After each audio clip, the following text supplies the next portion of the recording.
Halo Sobat Dunia Seribu Besar, semoga Sobat selalu diberi kesehatan, panjang umur, dan rizki yang melimpah, amin. Sebelum masuk ke alur ceritanya, jangan lupa dukung channel ini ya dengan klik subscribe, like, komen, dan share, terima kasih. Mari kita lanjutkan perjalanan. Ji Hao Mercrow meraih bahu Yumu yang berdaging, dan telah meluncur di udara, setinggi beberapa meter di atas tanah. Untuk pertama kalinya dalam hidupnya, Yumu bergerak dengan kecepatan yang begitu cepat. Melihat tanah, yang dengan cepat menyelinap di bawah kakinya, dia dengan bersemangat melambaikan tangannya dan berteriak kaget, sungguh indah. Mengapa saya begitu bodoh? Saya perlu mendapatkan burung pertempuran juga. Saya pernah mendengar bahwa beberapa orang di Istana Magi secara khusus memelihara dan melatih semua jenis burung pertempuran, aku harus pergi mendapatkannya. Yumu kemudian dengan bangga menyeringai pada Feng Xing dan berkata, apa pendapatmu tentang ide brilianku? Dengan burung yang kuat, aku tidak akan pernah lagi memperlambat kita. Nah, burung manapun yang mungkin dipilih olehmu, mungkin dikutuk oleh Shaoxi, kan? Feng Xing menjawab dengan nada jahat, denganmu, tumpukan lemak yang begitu besar duduk di atas burung malang itu sepanjang hari, bagaimana burung itu masih bisa terbang? Wajah Yumu membiru karena marah seketika.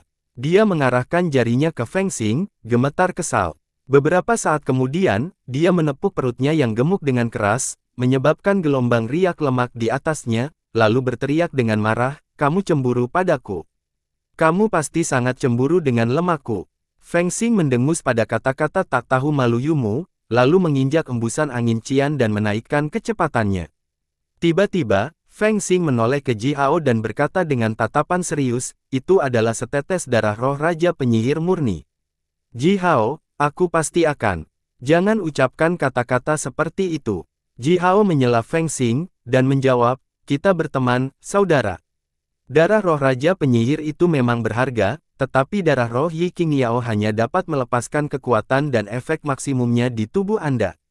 Itu paling cocok untukmu. Feng Xing mengepalkan tinjunya, mengangguk, lalu tetap diam. Namun, penampilannya sekarang menjadi lebih bertekad. Seorang raja penyihir yang masih hidup dibakar hidup-hidup, dan hanya setetes darah roh yang diekstraksi dari tubuhnya. Dia merasa seperti dia berutang pada Ji Hao yang sangat besar, Meskipun mereka adalah teman dan saudara, dia masih harus menanamkan bantuan besar ini jauh di dalam hatinya, dan ketika dia memiliki kesempatan, dia pasti akan membayar Ji Hao kembali. Yumu ragu-ragu sejenak, lalu menoleh ke Ji Hao dan berkata, Ji Hao, kamu mengajari kami keterampilan memperluas meridian yang kamu pelajari dari Shifumu, di Istana Magi, hanya magang yang dipilih dengan cermat dari Istana Dalam yang memenuhi syarat untuk mempelajari keterampilan ini, dan tidak semua magang batin memiliki kesempatan untuk mempelajarinya. Tapi kamu telah mengajari kami keterampilannya, apakah tidak apa-apa? Ji Hao melirik Yumu dalam-dalam, tersenyum dan menjawab, keterampilan memperluas meridian mungkin tampak misterius, tetapi sebenarnya itu bukan masalah besar. Berhenti sejenak, Ji Hao melanjutkan, meridian itu ada tepat di dalam tubuh kita, hanya saja kita tidak memiliki kekuatan untuk mengetahuinya dan mengeksploitasinya. Kembali ke zaman kuno, ketika nenek moyang kita baru saja mendapatkan kesadaran, akumulasi pengetahuan mereka hampir dapat diabaikan, oleh karena itu, mereka hanya bisa memohon bantuan jenis makhluk lain, dan mewarisi kekuatan milik makhluk-makhluk itu. Kehidupan manusia purba itu sulit, dan mereka tidak memiliki terlalu banyak pilihan. Mengambil napas dalam-dalam, Ji Hao melihat ke timur, di mana langit berangsur-angsur menyala dan berkata sambil menyeringai, kami, sebagai keturunan manusia purba, jauh lebih kuat daripada nenek moyang kami. Kita telah memperoleh pengetahuan, dan kita memahami dunia ini jauh lebih baik daripada mereka. Jika kita bahkan tidak bisa mengetahui misterius tubuh kita sendiri, apakah menurutmu kita akan memiliki wajah untuk bertemu leluhur kita setelah kita meninggal? Ji Hao kemudian sedikit melambaikan tangannya dan melanjutkan, keterampilan memperluas meridian hanyalah langkah kecil ke depan, bagi kita untuk mengetahui misterius tubuh kita sendiri. Bagi Shifu saya, itu tidak ada yang penting selain trik kecil yang mudah, tidak perlu khawatir sama sekali. Feng Xing dan Yumu dengan cepat saling melirik, lalu berkata bersama dengan wajah yang tampak sangat serius, kami bersumpah atas nama jiwa leluhur kami tidak akan pernah mengatakan sepatah kata pun tentang hal itu kepada siapapun. Ji Hao menyeringai pada mereka. Dia benar-benar ingin memberitahu Feng Xing dan Yu Mu untuk tidak melihat keterampilan memperluas meridian ini sebagai kesepakatan yang serius. Karena Si Wenming dan para tetua istana magi lainnya telah menguasai sebagian dari keterampilan ini, itu seharusnya bukan keterampilan rahasia lagi. Apa yang perlu dihindari Ji Hao adalah memberitahu yang lain bahwa semua meridian yang ada telah dibuka. Mereka bergegas sepanjang jalan. Yu Mu, yang dulunya merupakan hambatan terbesar di antara seluruh tim, sekarang telah meningkatkan kecepatannya dengan bantuan yang diberikan oleh Mercrow. Kali ini, dia tidak memperlambat tim. Mereka melompat tinggi dan melesat di udara, seolah-olah mereka terbang seperti burung. Mereka bergerak kembali di sepanjang jalan asal mereka, dan segera telah mencapai ratusan mil jauh. Sekarang, pohon tua dan macan tutul terikat erat oleh jaring tendon naga yang besar itu. Tidak peduli seberapa keras mereka berjuang, jaring hanya akan menyusut semakin kencang. 10 prajurit klan Jia mengangkat pohon tua dan macan tutul, yang terbungkus jaring raksasa itu, bersiap untuk kembali dengan piala mereka.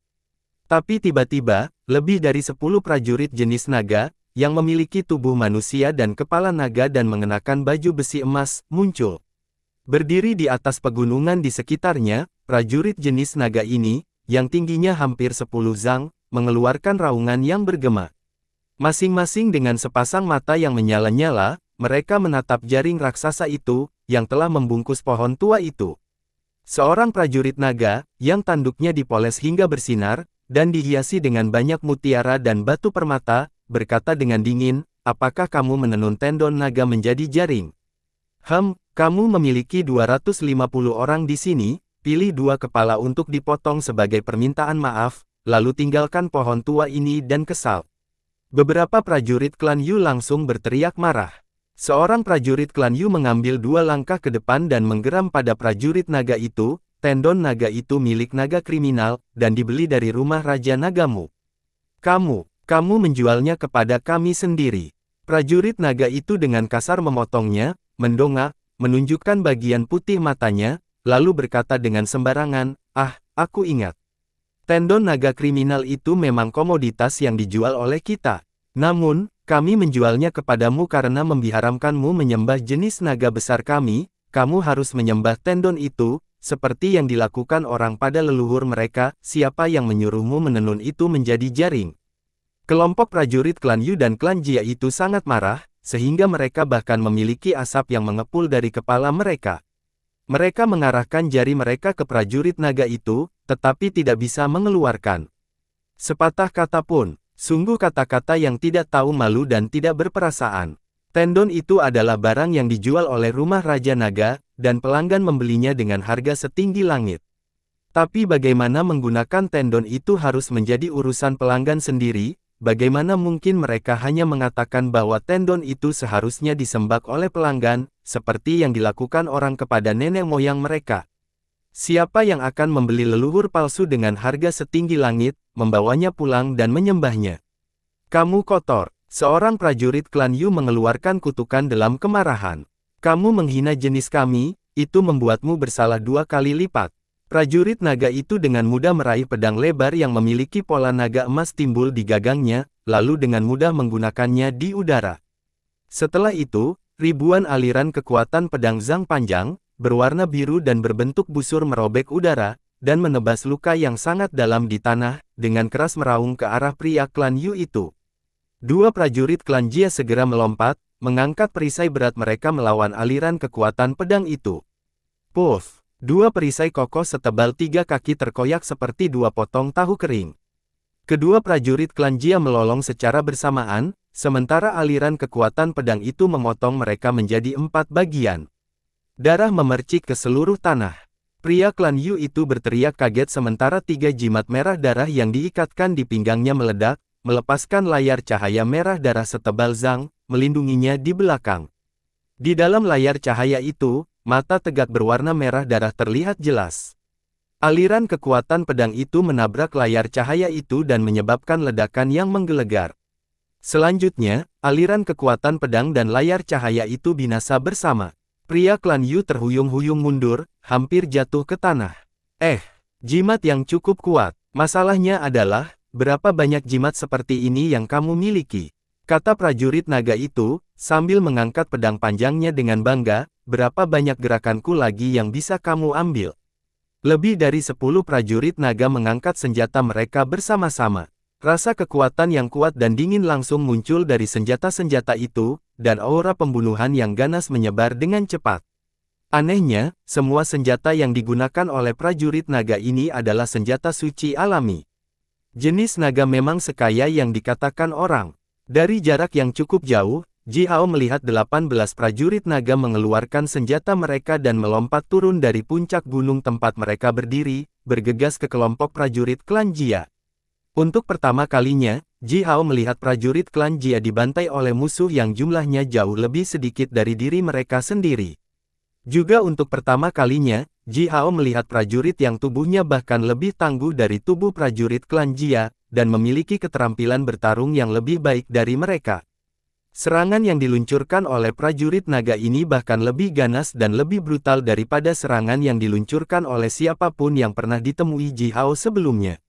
Suara embusan yang dikeluarkan oleh baju besi dan perisai berat prajurit klan Jia, ketika mereka dengan mudah diiris, datang dari mana-mana. Suara itu sama sekali tidak terdengar seperti suara benturan logam, sebaliknya, itulah suara yang mungkin didengar ketika pisau tajam memotong sepotong kayu tipis.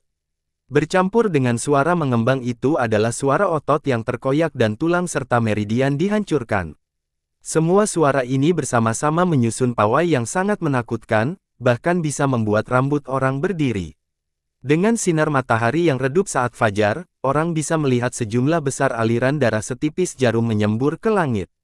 Bentuk aliran darah ini sangat aneh, yang juga dengan jelas menunjukkan betapa kecilnya luka yang mengeluarkan aliran darah ini, dan betapa tajamnya senjata yang membuat luka itu. Prajurit klan Jia jatuh satu demi satu, seperti rumput yang telah dipotong oleh bilah yang panjang dan tajam. Mereka bahkan tidak bisa memberikan satu raungan pun sebelum mereka kehilangan nyawa mereka di bawah cahaya dingin yang berkilauan dari senjata prajurit naga.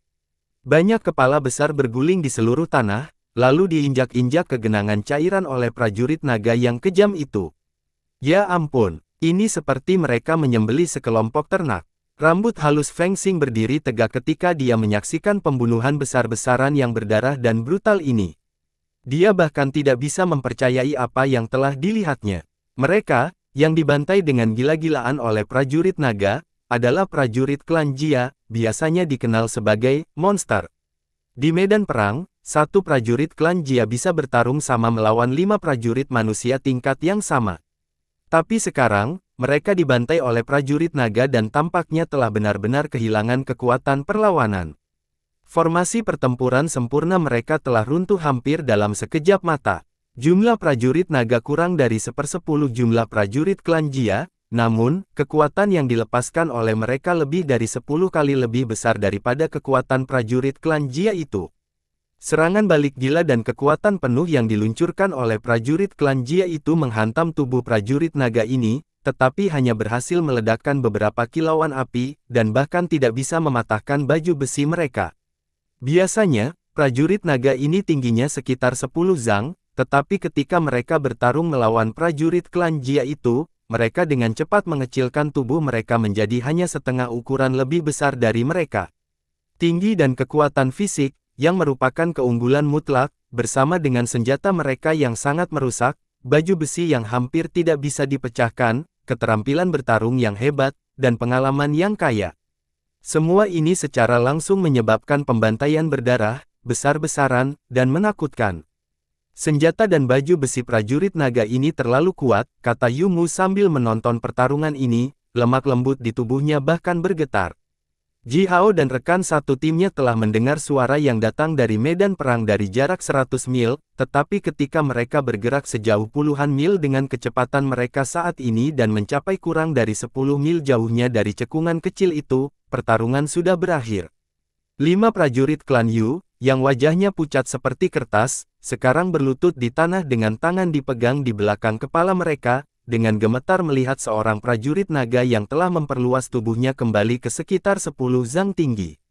Semua prajurit klan Jia di bawah komando mereka terbunuh, oleh karena itu, beberapa prajurit klan Yu ini langsung menyerah pada perlawanan. Meskipun mereka masih memiliki beberapa jimat kuat yang diberikan oleh tetua keluarga mereka, dan masih memiliki kesempatan untuk melawan, mungkin mengubah situasi menjadi menguntungkan mereka, mereka tetap menyerah pada perlawanan. Bagaimanapun juga, mereka adalah orang-orang klan Yu yang mulia. Di mata mereka, orang-orang yang mati di medan perang dengan tubuh berlumuran darah, semuanya bukan makhluk mulia, sebaliknya, itu adalah idiot. Oi, sudah kubilang, jika kamu membeli tendon naga itu, kamu harus menyembahnya, sama seperti kamu menyembah leluhurmu, jika tidak, kamu akan mengalami masalah besar. Kata pemimpin prajurit naga, sambil perlahan berjongkok di depan orang-orang klan Yu itu. Selanjutnya, pemimpin prajurit naga mengangkat tangannya, menjentikkan jarinya ke kepala orang-orang klan Yu itu, satu demi satu. Pop, pop, pop, pop. Seiring dengan serangkaian kebisingan ini, kepala 4 pria klan Yu diledakkan sepenuhnya. Prajurit klan Yu terakhir langsung berteriak putus asa, aku adalah keturunan langsung dari keluarga Qian, kamu tidak bisa membunuhku. Pemimpin prajurit naga berhenti, dan bergumam, keturunan langsung dari keluarga Qian. Menjentikkanmu sampai mati memang akan sedikit tidak menghormati keluargamu. Setelah ini, pemimpin prajurit naga berdiri kembali dan tiba-tiba memegang pedang lebarnya. Swoosh! Kepala pria klan Yu ini dikirim tinggi ke udara, lalu dihancurkan oleh aliran cahaya pedang. Dia kemudian menyeringai, dengan bangga mengangguk dan melanjutkan, sekarang, bahkan tetua keluargamu tidak akan memiliki keluhan. Dibunuh oleh senjata suci alami, betapa mulianya itu. Beberapa prajurit naga berjalan mendekat dengan sejumlah besar benda kecil dan bersinar yang dipegang di tangan mereka. Itu semua adalah barang mahal yang mereka temukan di tubuh prajurit klan Jia dan Yu klan yang sudah mati itu. Di antara mereka, hanya alat sihir yang berjumlah hampir 100. Keberuntungan kecil, pemimpin prajurit naga mengerutkan kening. Kumis panjang dan emas yang tergantung di samping mulutnya bergetar hebat, sementara dia terus berkata, lumayan, sampah ini jauh lebih kaya dari yang saya kira. Yah, perjalanan kami ini memang berharga. Setelah dia tertawa terbahak-bahak, pemimpin prajurit naga ini tiba-tiba mengeluarkan raungan hebat dan mengeluarkan pedang lebarnya, menggunakannya ke belakang. Aliran kekuatan pedang sepanjang hampir 1000 zang, berwarna biru dan berbentuk busur meraung, memunculkan aliran besar cahaya biru, menukik ke arah Ji Hao dan rekan satu timnya. Serangan pedang ini sangat ganas, dan bahkan ketika aliran kekuatan pedang utama masih sekitar 1 mil jauhnya dari Ji Hao dan yang lainnya, aliran kekuatan yang sangat tipis, namun kuat dan tajam telah mencapai mereka, bahkan meninggalkan luka yang tak terhitung jumlahnya pada pakaian kasar Yumu dan Feng Xing. Ji Hao mendengus, mencabut pedang naga api dan mengambil langkah besar ke depan. Kekuatan yang terkandung dalam 8.000 Magus Acu Points-nya mulai mendidih secara bersamaan. Aliran kekuatan yang luar biasa besar melonjak ke pedang naga api, setelah itu, pedang panjang itu memberikan raungan naga yang mengguncang langit. Bersamaan dengan raungan yang bergema itu, aliran kekuatan pedang berbentuk busur sepanjang 1000 zang lainnya menukik keluar, bergemuruh bersama dengan panas yang hebat.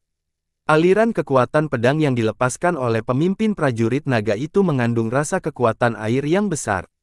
Bagaimanapun, mereka tinggal di Samudra Timur, dan setiap prajurit naga memiliki kemampuan memanipulasi kekuatan air yang sangat besar. Aliran kekuatan pedang lainnya yang dilepaskan oleh Ji Hao datang bersama dengan api yang mengamuk dan panas yang menakutkan. Nyala api naik ke udara, melingkar dan mengaum, langsung menabrak aliran biru kekuatan pedang itu. Kekuatan api dan tenaga air saling berbenturan, segera menghasilkan petir. Petir biru dan merah yang tak terhitung menyilaukan, bersama dengan guntur yang mengguncang tanah. Suara itu cukup keras bahkan untuk membangunkan orang mati. Titik di mana dua aliran kekuatan bertemu, sebuah gunung kecil langsung hancur dan runtuh, puluhan lubang berukuran berbeda disambar ke tanah oleh sambaran petir itu. Suara bentrokan yang menusuk telinga berlama-lama di udara. Dua aliran kekuatan melingkar satu sama lain, dengan cepat berputar, saling memukul. Tornado berwarna biru dan merah dimulai, menukik langsung dari tanah ke udara setinggi ribuan kaki, tampak seperti pilar angin yang berputar, membubung ke langit. Tornado juga mengebor ke tanah. menciptakan lubang raksasa dalam radius 1 mil.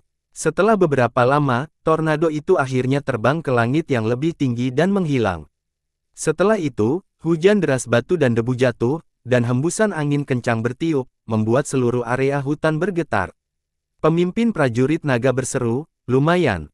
Nak, kamu baru saja menahan kekuatan pedang yang aku lepaskan dengan 10% dari kekuatanku." Bola matanya dengan cepat berputar di rongga matanya, lalu tertuju tepat pada pedang naga api yang dipegang di tangan Ji Hao dan berkata, apakah itu pola naga di pedangmu? Pedang itu adalah harta karun milik jenis naga kita, dari mana kamu mendapatkannya? Nak, serahkan pedang ini, dan jubah yang kamu kenakan dan sepasang palu di tangan gadis kecil itu, berdiri di sampingmu. Kalau begitu aku bisa melepaskanmu. Ji Hao sangat marah dengan kata-kata konyol pemimpin prajurit naga ini sehingga dia bahkan tertawa. Orang-orang selalu mengatakan bahwa jenis naga itu serakah, kejam dan kasar, jadi semua ini benar. Prajurit naga ini memang memiliki mata yang tajam, dan dengan satu pandangan, mereka telah menemukan harta karun terbaik milik Men Men dan Ji Hao. Melihat senjata suci yang bersinar terang di tangan mereka, Ji Hao mulai bertanya-tanya, apakah semua senjata suci itu dirampok dari orang lain oleh prajurit naga ini? Aku tidak ingin berbicara terlalu banyak denganmu, biarkan saja pohon tua dan macan tutul itu pergi. Semua kekacauan yang terjadi di sekitar sini bisa berhenti sekarang. Melihat para prajurit naga yang mendekat dengan langkah besar, Ji Hao berkata dengan keras dan kasar. Dipisahkan oleh jarak 3 mil, Ji Hao dan 18 prajurit naga berdiri saling berhadapan. Feng Xing sudah menghilang, tidak ada yang tahu kemana dia pergi. Setelah dia menginjak embusan angin dan berlari ke hutan, tidak ada yang pernah melihatnya lagi. Yumu mengeluarkan panci besar itu sambil memberikan senyum yang cukup sederhana dan jujur kepada para prajurit naga itu. Dia kemudian membawa panci hitam dan besar itu di punggungnya. Fatso ini dipersiapkan dengan baik untuk menerima pukulan bahkan sebelum pertarungan dimulai. Men Men membawa sepasang palunya, dengan marah bergegas menuju pohon tua dan macan tutul, bahkan menyikat beberapa prajurit naga. Dua prajurit naga bermaksud menghentikannya, tetapi pemimpin mereka berteriak berhenti. Itu hanya seorang gadis kecil, biarkan dia. Apa yang bisa dia lakukan? Men Men dengan cepat bergegas ke pohon tua dan macan tutul, menjatuhkan sepasang palu dan meraih jaring raksasa yang terbuat dari tendon naga dengan kedua tangannya, lalu mulai merobeknya dengan cukup keras. Seorang prajurit naga berbalik, melihat Men Men merobek jaring tendon naga, tidak bisa menahan tawa terbahak-bahak dan berkata, gadis kecil, ini adalah tendon naga, meskipun naga itu tidak terlalu kuat sebelum dia dibunuh karena kejahatannya, tendon ini bukanlah sesuatu yang bisa kamu lakukan oleh umat manusia. Sebelum dia menyelesaikan kalimatnya, seluruh kelompok prajurit naga mengeluarkan mata mereka secara bersamaan, menatap Men Men seolah-olah dia adalah hantu. Diikuti oleh suara derit yang keras dan menusuk telinga, sepotong tendon naga setebal lengan, yang memiliki kilau seperti perak, secara bertahap pecah di bawah pengaruh kekuatan Men Men yang mengerikan. Setelah itu, bagian lain dari jaring raksasa itu pecah satu demi satu. Serangkaian suara letupan yang keras terdengar seperti tamparan di wajah, mencambuk keras di wajah prajurit naga itu. Pemimpin prajurit naga berhenti sejenak, lalu berteriak dengan kesal, kalian berdua, awasi gadis kecil itu. Saya pikir dia hanya udang kecil, namun dia ternyata adalah hiu kepala banteng raksasa. Tapi, gadis kecil, jangan repot-repot mencoba. Terlepas dari kenyataan bahwa kamu cukup kuat, tidak ada yang akan berubah. Dua prajurit naga masing-masing menarik napas dalam-dalam, kemudian tubuh setinggi 10 zang mereka menyusut dengan cepat menjadi 1 zang dan 2 kaki, lalu mereka berjalan menuju Men Men dengan langkah besar. Men Men baru saja merobek beberapa tendon naga, dan lubang yang dia buat di jaring itu belum cukup besar untuk pohon tua dan macan tutul untuk keluar. Mendengar langkah kaki kedua prajurit naga itu, Men Men menoleh dan berteriak marah, kalian semua orang jahat. Mengapa kalian semua ingin menangkap mereka? Pemimpin prajurit naga menyeringai kejam, lalu menjawab dengan bangga dan juga sedikit tidak tahu malu, kami tidak menangkap mereka sama sekali. Kami hanya lewat, hanya lewat. Kami melihat mereka ditangkap oleh orang lain. Ketika kami sampai di sini, mereka sudah menjadi tawanan beberapa orang lain. Kami hanya menjemput mereka dari pinggir jalan. Pemimpin prajurit naga kemudian membusungkan dadanya, seolah-olah dia yakin dan berani dengan keadilan, dan melanjutkan dengan keras, menurut aturan jenis naga kita, apapun yang kita ambil dari pinggir jalan adalah milik kita, termasuk harta katamu itu. Jika harta karun itu ditemukan dan diambil oleh kami akan menjadi pemilik baru dari harta karun itu. Ji Hao mencibir dingin. Sungguh aturan yang konyol. Itu pasti telah mencapai tingkat tertentu yang tidak tahu malu. Apapun yang mereka ambil dari pinggir jalan seharusnya menjadi milik mereka, bukan? Tapi bagaimana mendefinisikan diambil? Selain itu, bisakah Anda mengambil makhluk hidup? Ini tidak lain adalah logika perampok. Dengan cara yang terus terang, apapun yang menarik perhatian mereka harus menjadi milik mereka. Jenis naga memang ras paling serakah di dunia ini, seperti yang mereka kenal. Reputasi buruk jenis naga telah menyebar di kota Puban dan Midland selama bertahun-tahun. Kedua prajurit naga itu berjalan ke Men-Men dengan langkah besar dan tatapan ceroboh. Salah satu dari mereka tertawa keras, dan berkata, "Gadis kecil, kekuatanmu pasti besar, tetapi tidak ada satu ras pun yang dapat bersaing dengan kekuatan jenis naga kita. Bahkan bukan jenis dewa. Bersikaplah dirimu, berikan saja padaku sepasang palu itu dan aku tidak akan menyakitimu." Saya mengambil kembali palu itu sebagai hadiah untuk keponakan kecil saya. Prajurit naga lainnya meliriknya ke samping dengan tidak senang, dan berkata, "Oi, keponakanmu bahkan belum bisa berjalan, apa yang akan dia lakukan dengan harta yang begitu bagus? Keponakan saya hanya membutuhkan senjata yang bagus. Beberapa paman saya telah memeriksa puluhan gua rahasia di dasar laut, dan tidak ada senjata suci alami yang baru lahir yang ditemukan, tapi keponakanku hanya membutuhkan senjata yang bagus." Kedua prajurit naga ini saling melirik, lalu berkata bersama, siapa yang menjemput mereka yang pertama bisa memilikinya. Keduanya tertawa terbahak-bahak. Bahkan tanpa mengeluarkan senjata mereka bergegas menuju Men-Men dengan langkah besar, masing-masing membawa aliran debu yang mengembus. Mereka bahkan tidak melihat Men-Men, sebaliknya, mereka langsung mengulurkan kedua tangan mereka ke arah sepasang palu itu, yang dilemparkan ke tanah sebelumnya oleh Men-Men. Memukul, Men-Men segera menjatuhkan jaring raksasa dan meraih sepasang palu itu, langsung melemparkannya keluar bersama dengan suara swooshing yang keras.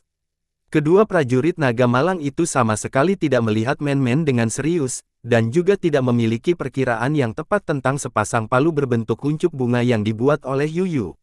Diikuti oleh suara melengking, nyala api yang mengamuk naik ke udara dan pada saat yang sama, sebuah palu menghantam masing-masing dahi mereka. Yang miring, dua ledakan gemuruh disebabkan, dan dahi kedua prajurit naga itu penyok parah.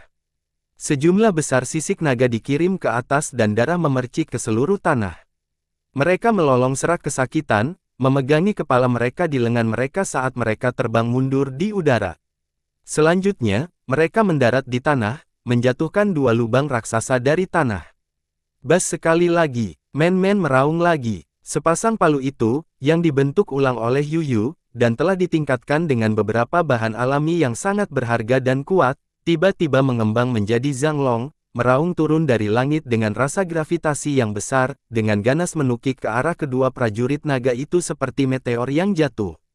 Pemimpin prajurit naga adalah orang pertama yang merasakan kekuatan misterius yang mendalam yang dilepaskan oleh palu Men-Men. Rasa kekuasaan itu prasejarah dan alami, dan benar-benar menakutkan.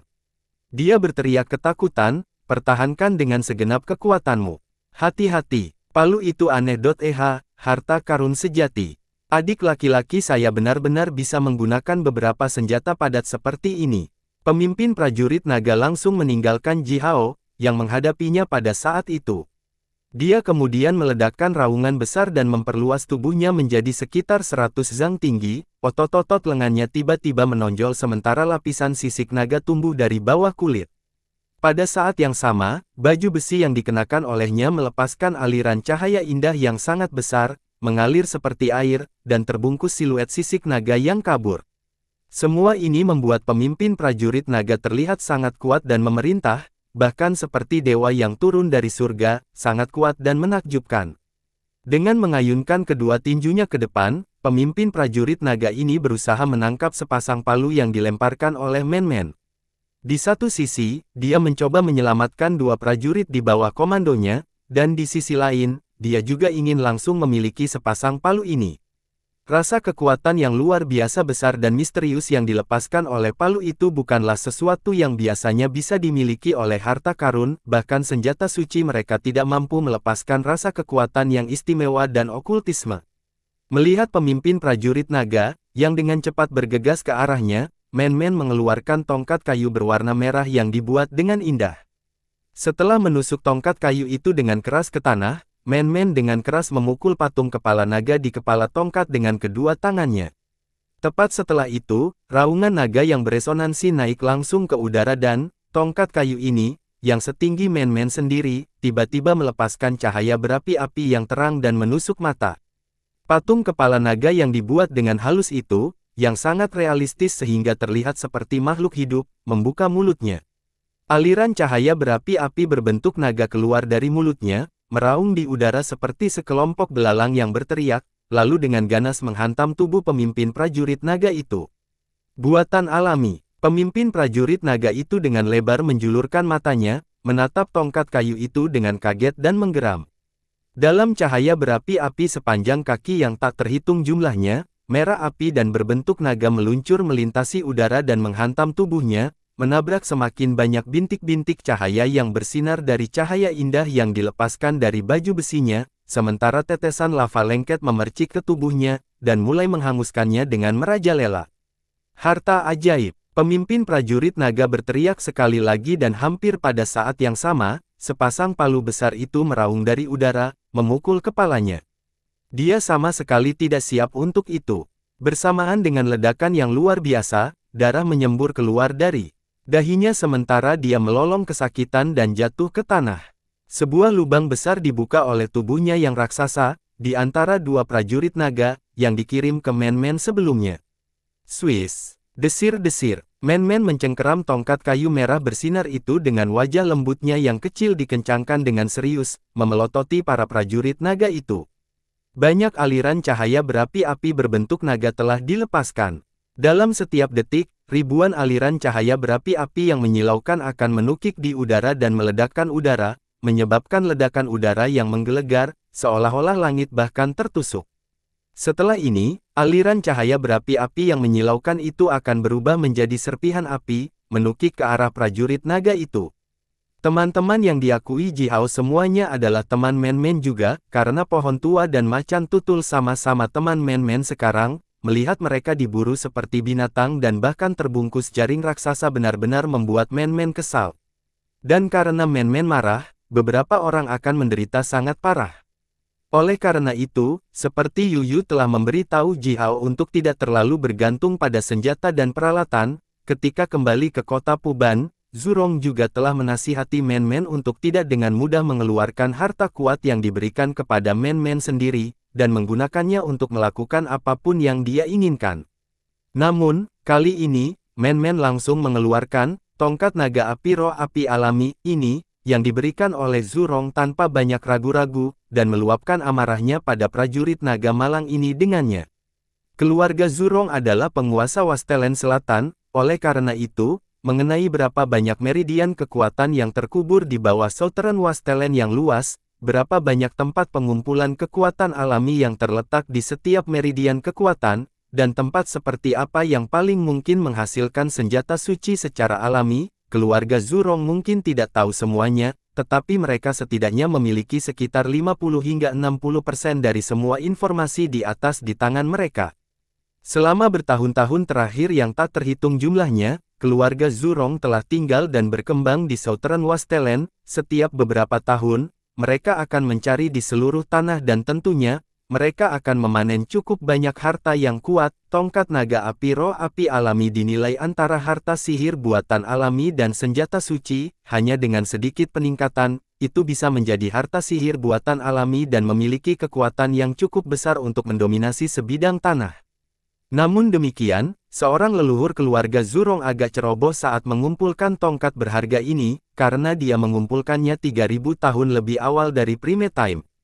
Akibatnya, tongkat ini tidak berhasil menyerap kekuatan alami yang cukup dan akhirnya terjebak di ambang pintu kelas harta karun sihir yang dibuat secara alami. Man-Man mengaktifkan tongkat naga api roh api alami dengan kekuatan dewa apinya. Aliran cahaya berapi-api berbentuk naga itu terkondensasi dari api roh alami yang paling murni, dan panas menakutkan yang dilepaskan oleh mereka cukup besar untuk melelehkan logam dengan segera.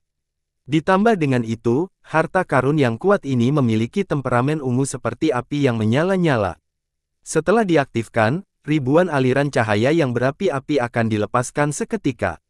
Dikendalikan oleh kekuatan Man-Man saat ini, setiap aliran cahaya berapi-api yang dilepaskan oleh tongkat harta karun ini sama kuatnya dengan serangan kekuatan penuh yang diluncurkan oleh magi senior tingkat puncak.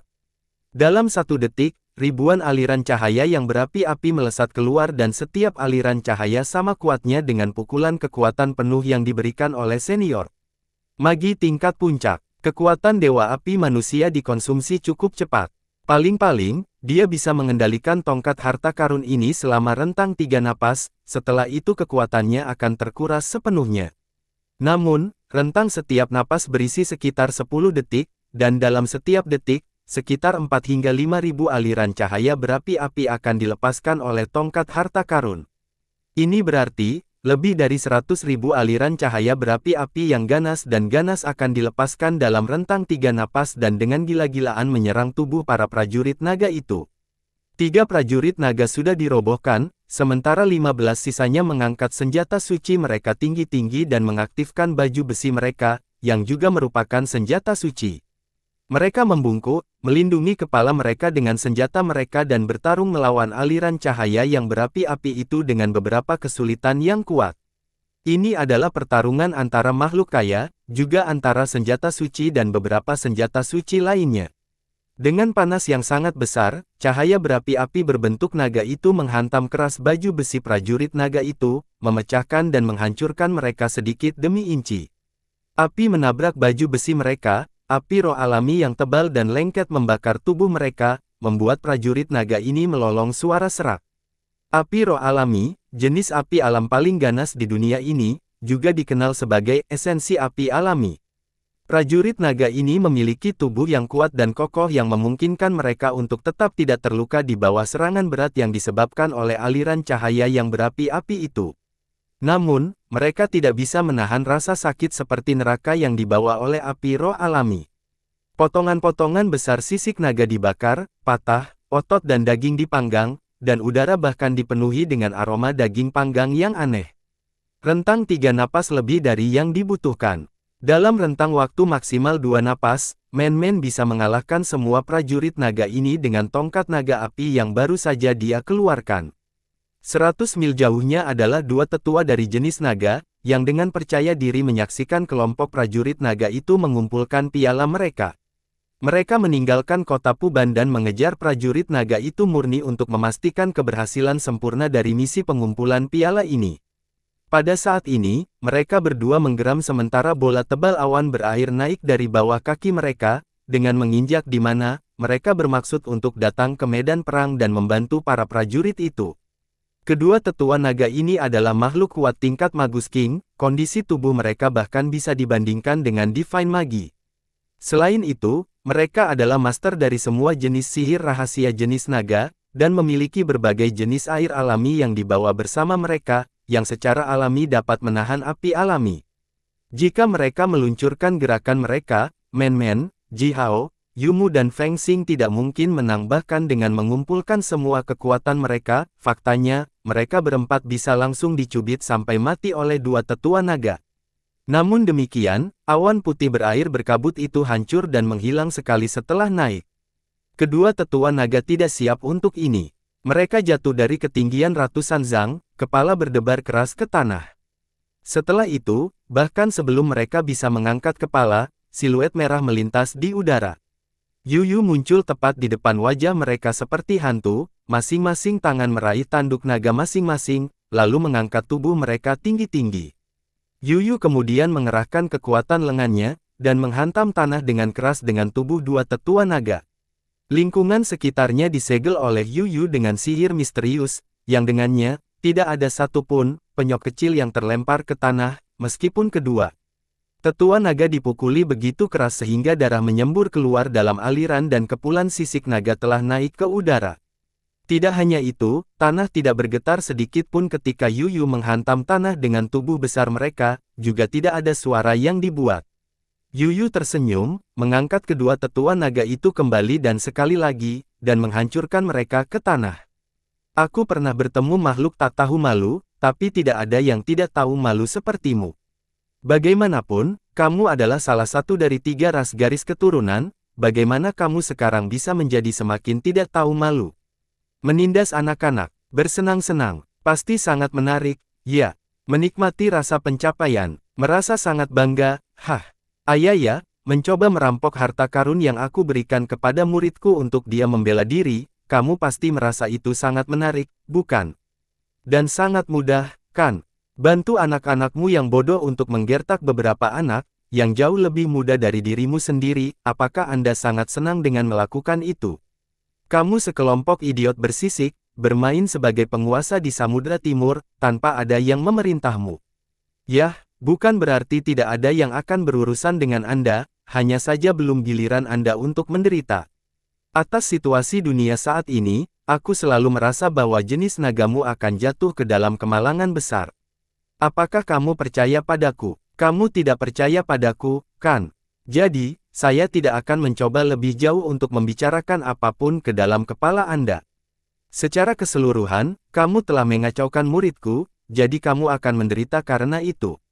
Retak, tanduk naga dari masing-masing dari 2 tetua naga, yang panjang Zhang dan murni emas, tiba-tiba dipatahkan oleh Yuyu. Dia kemudian langsung melemparkan 2 tetua naga, yang masih dalam pusing parah dan muntah darah, ke tanah. Setelah itu, dia dengan cepat menggerakkan lengannya dengan kecepatan kilat, mematahkan tanduk mereka yang lain juga. Apa yang terjadi selanjutnya adalah serangkaian lolongan keras. Sisik dari 2 tetua naga yang malang ini ditarik satu demi satu, serta janggut naga sepanjang Zhang itu. Lebih buruk lagi, Yuyu mengeluarkan pedang, menyodok kedua dada mereka lalu mengeluarkan 2 kalabash anggur besar, mendapatkan kalabash penuh darah naga dari masing-masing tubuh mereka. Betapa indahnya, darah naga adalah bahan pendinginan terbaik yang bisa kamu miliki saat membuat senjata. Yuyu menyeringai puas lalu berkata, belum mengeluarkan pantatmu. Apakah kamu ingin aku mengubah seluruh tubuhmu menjadi bahan? Seluruh tubuh menjadi bahan. Kedua naga tua itu melolong sekali lagi, berbalik seketika dan bergegas pergi secepat mungkin. Saat melarikan diri, mereka juga memberikan sinyal mendesak dengan sihir naga rahasia. 18 prajurit naga, yang berjuang keras di bawah aliran cahaya yang berapi-api yang menderu itu, mengangkat kepala mereka dan secara bersamaan melolong sedih, lalu naik ke udara satu demi satu, berubah menjadi ratusan naga raksasa panjang Zhang, melarikan diri dengan tergesa-gesa. Gah! Men-men menjatuhkan tongkat naga api, duduk tegak di tanah sambil terengah-engah dengan cepat. Wajahnya berlumuran keringat. Men-men menjulurkan matanya, menatap para prajurit naga yang mati-matian melarikan diri, berteriak kaget, mereka melarikan diri. Aneh sekali, mereka belum dihancurkan oleh palu saya, mengapa mereka berlari? Kami juga memiliki naga di Southern Wastelen, mereka jauh lebih berani dari ini. Ji Hao juga terkejut. Dia memandangi prajurit naga yang melarikan diri dengan gila-gilaan itu, tetap diam beberapa saat, lalu berbalik dan melirik kemana pasar Ciban berada dan berkata, yah, ini bagus. Menimbulkan kebencian antara umat manusia kita dan jenis naga tidak membantu. Lagi pula, dalam perang melawan non-manusia, jenis naga adalah salah satu penolong kita. Meskipun pembantu ini tidak begitu dapat diandalkan, untuk beberapa kali dan dalam perang antara umat manusia dan non-manusia, jenis naga telah mengirim pasukan mereka dan menahan gelombang serangan seperti tsunami yang diluncurkan oleh pasukan dinasti Yu untuk umat manusia. Dengan bantuan mereka, umat manusia akhirnya meletakkan fondasi yang kokoh di kota Puban. Bahkan sekarang, jenis naga biasanya akan senang mengirim pasukan elit skala yang tidak terlalu besar dan bertempur dalam pertempuran besar melawan pasukan klan Yu, untuk umat manusia, selama umat manusia membayar harga tertentu untuk ini. Oleh karena itu, pada perasaan atau penyebabnya, Ji Hao seharusnya tidak terlalu memperkuat kebencian antara umat manusia dan jenis naga. Lagi pula, tidak ada kebencian yang mematikan antara kedua ras ini sama sekali. Jenis naga sebenarnya tidak memiliki terlalu banyak kekurangan besar, kecuali keserakahan, asmara, kesombongan, dan ketidakmasuk akal. Berjalan ke pohon tua, Ji Hao mengeluarkan pedang naga api dan sedikit dipegang. Bersamaan dengan suara mengembang, jaring tendon naga raksasa itu diiris menjadi beberapa bagian. Pohon tua itu mengayunkan tubuhnya yang besar dan perlahan berdiri, melihat mayat-mayat itu di seluruh tanah, sepertinya sedikit kewalahan. Orang-orang klan Yu, orang-orang klan Jia, manusia, makhluk roh, hanya dalam 1/4 jam, 4 hingga 5.000 mayat ditinggalkan di tempat ini, dan masing-masing dari mereka berada pada atau di atas tingkat-tingkat senior, beberapa hanya selangkah lagi dari tingkat Magus King. Namun, setelah putaran pembunuhan besar-besaran yang brutal, pohon tua dan macan tutul, sebagai target semua orang ini, tetap tidak terluka, sementara sebagian besar kelompok kekerasan dan percaya diri itu telah jatuh di tempat ini. Adegan yang begitu kejam dan brutal sedikit membingungkan pohon tua itu, yang selalu tinggal di lembah perawan yang dalam. Pria besar, Ji Hao menepuk jari kaki pohon tua itu, mengangkat kepalanya, melihat ke pohon tua itu dan berkata, "Kamu sudah terbuka. Anda berbeda dari yang lain dari jenis Anda, yang sebagian besar pinus atau cemara, atau jenis pohon biasa, seperti Ficus microcarpa. Tapi kamu adalah cendana naga serat ungu. Bahkan cendana naga serat ungu yang tidak sadar bisa membuat orang bertarung dengan hidup mereka, sementara kamu adalah makhluk roh sadar, setelah mendapatkan metode kultivasi khusus, yang membuat miron dan buah-buahanmu semakin kuat dan efektif. Oleh karena itu, siapapun yang tahu tentang keberadaan Anda tidak akan pernah membiarkan Anda pergi. Area Gunung Chiban ini sangat luas, tetapi tidak ada satu tempat pun yang aman di sini yang tersisa untukmu." Ji Hao dengan jujur memberitahu pohon tua itu bahwa di daerah Gunung Chiban yang luas ini, tidak ada tempat untuknya dan macan tutul lagi. Apakah non-manusia atau kekuatan kuat lainnya di pasar Chiban? Orang-orang yang tahu tentang pohon tua itu akan bersikeras memburunya seolah-olah dia adalah mangsa yang paling langka. Seperti yang dikatakan Ji Hao di Istana Kayu Merah, kecuali pohon tua itu dapat mengolah dirinya menjadi makhluk kuat yang tak terkalahkan, dia tidak akan pernah bisa mengendalikan takdirnya sendiri. Pohon tua itu tetap diam beberapa saat, lalu mencapai cabang ke Ji Hao dan berkata, "Aku ikut denganmu, temanku." "Teman." Ji Hao menyeringai, tiba-tiba memikirkan beberapa temannya, kembali ke hutan Wastelen Selatan. Dia memegang dan mengguncang cabang pohon tua itu dan berkata sambil tersenyum, "Ayo pergi, jika tidak, lebih banyak orang dari pasar Chiban mungkin akan datang." Pohon tua itu membawa Ji Hao dan semua orang di tubuhnya yang sangat besar, berlari menuju base camp pasukan manusia dengan langkah besar.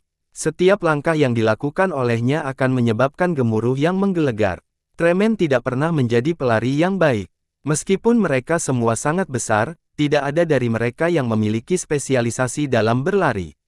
Ji Hao duduk di atas kepala pohon tua itu dan mengunci jari-jarinya, mengikuti gerakannya, embusan angin membungkus awan berair, naik dari bawah kaki pohon tua itu, sedikit mengangkat tubuhnya dan meringankannya puluhan kali lipat. Dengan demikian, kecepatan lari pohon tua menjadi hampir tidak secepat biasanya magi senior. Karena kecepatan lari pohon tua telah dinaikkan, orang sekarang bisa mendapatkan semua keuntungan yang dihadiahkan oleh tubuhnya yang besar dalam satu pandangan.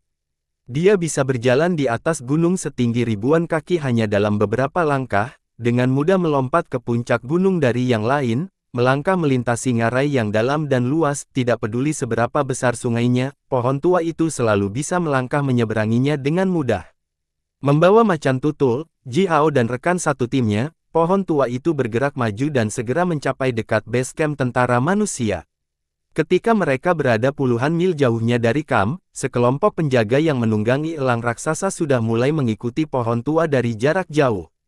Di bawah mereka, 3 pasukan elit bergerak cepat di tanah, membentuk lingkaran besar, dan mengepung pohon tua dan yang lainnya yang dibawa olehnya.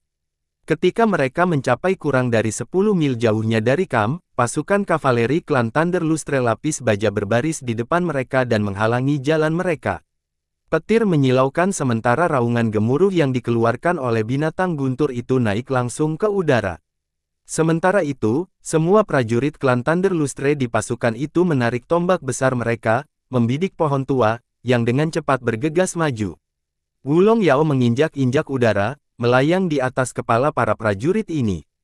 Tiba-tiba, dia menyeringai dan melambaikan tangannya sambil berkata, "Ah, jangan terlalu gugup, kamu bisa pergi sekarang, kamu bisa pergi." "Ah, anak ini, dari mana dia mendapatkan sebesar itu? Oh, jiwa leluhurku." Penampilan dan nada suara Wulong Yao cukup tenang dan hambar, namun, begitu dia melihat lebih dekat pohon tua itu, dia langsung menjulurkan matanya, yang sekarang bahkan bersinar dengan cahaya hijau serakah, dan berteriak, "Cendana naga serat ungu," yang telah mengolah dirinya menjadi makhluk roh yang sadar. Pil penguat jiwa, yang terbuat dari miron dan buah-buahannya pasti akan membuat jenis Phoenix gila. Jenis naga rakus akan kekayaan, sedangkan jenis Phoenix sangat menyukai harta berharga. Seperti kata pepatah lama, burung Phoenix tidak pernah mendarat di tempat-tempat yang tidak memiliki harta karun yang tersembunyi di dalamnya. Jelas bahwa itu dalam hal mencari harta karun, jenis Phoenix sama berbakatnya dengan jenis naga. Oleh karena itu, jenis Phoenix selalu sangat kaya dan kaya sehingga, bahkan rumput yang dilemparkan secara acak oleh mereka bisa menjadi harta yang sangat berharga dan langka bagi umat manusia. Jenis naga hampir tidak memiliki kelemahan yang jelas, tetapi jenis Phoenix hampir gila-gilaan mengejar harta alam yang memiliki efek penguatan dan pemurnian jiwa. Pil penguat jiwa adalah obat langka dan ajaib yang dikembangkan oleh jenis Phoenix, dan untuk obat semacam ini, jenis Phoenix akan bersedia membayar harga yang sangat mahal. Satu-satunya bahan obat utama yang dibutuhkan dalam proses meramu pil penuat jiwa tidak lain adalah dupa jiwa cendana naga, yang terbuat dari miron dan buah-buahan cendana naga biji-bijian ungu. Ji Hao dan teman-temannya menyelinap keluar dari kamp dan tidak lama setelah itu, mereka membawa kembali cendana naga biji-bijian ungu yang sadar. Jika bukan karena posisi dan statusnya, Wulong Yao akan mulai menari dan bernyanyi dengan keras karena kejutan besar sejak lama. Ji Hao melompat turun dari kepala pohon tua itu, menangkupkan tangannya dan membungkuk dalam-dalam kepada Wulong Yao, lalu berkata, "Penatua Wulong, ini teman baruku. Kami baru saja bertemu belum lama ini. Orang-orang memburunya di luar sana, tetapi saya menyelamatkannya. Bisakah Istana Magi memberinya posisi?" Ji Hao jelas tahu bahwa, meskipun Istana Magi ditemukan dan telah dijalankan oleh umat manusia, banyak makhluk non-manusia bekerja dan tinggal di sana, dan cukup banyak dari mereka telah menerima remunerasi yang setara dengan para tetua. Tentu saja, karena senyum lebar yang menyenangkan di wajahnya, sepasang mata Wulong Yao sekarang bahkan telah terjepit menjadi dua garis melengkung. Dia menekan tangannya dengan berat di bahu Ji Hao, melihat ke pohon tua sambil mempertahankan senyum lebar itu, dan berkata, "Temanku di sini. Apakah Anda ingin bergabung dengan Istana Magi kami, dan menerima remunerasi kami sebagai guru magi?" Magi Master adalah gelar dan jabatan yang diberikan oleh Istana Majus. Para guru Majus hanya memiliki sedikit hal untuk dilakukan, tidak memiliki banyak kekuatan yang sebenarnya, namun, remunerasi mereka setara dengan para tetua, dan mereka semua berada di bawah perlindungan tanpa syarat dari Istana Majus.